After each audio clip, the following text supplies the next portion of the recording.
Content creator ও অভিনেত্রী কারিনা কায়সারের মৃত্যুতে সামাজিক মাধ্যমে শোক প্রকাশ করেছেন তার সহকর্মী ও শুভানুধ্যায়ীরা। তাদের একজন উপস্থাপক ও লেখক রুম্মান রশিদ খান কারিনার একটি ছবি প্রকাশ করেছেন তিনি, যেটি সদ্য প্রয়াত এই কন্টেন্ট ক্রিয়েটরের মৃত্যুর পর প্রকাশ করতে বলেছিলেন।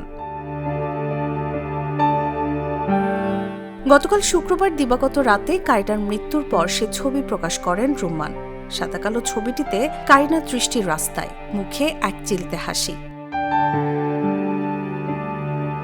ছবিটি প্রকাশ করে ক্যাপশনে রুম্মান লেখেন, কারিনার এই ছবিটি তুলে যখন সাদা কালো এফেক্ট দিয়ে হোয়াটসঅ্যাপ করেছিলাম, কারিনা বলেছিলেন, ওয়াও কি জোশ, আমাকে তো নায়িকা নায়িকা লাগছে, আমি মারা যাবার পর এই ছবিটা দিয়ে।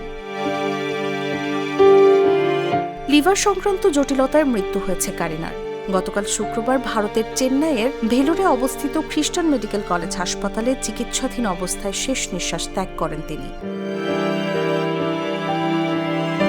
নিউজ ডেস্ক, জাগো নিউজ।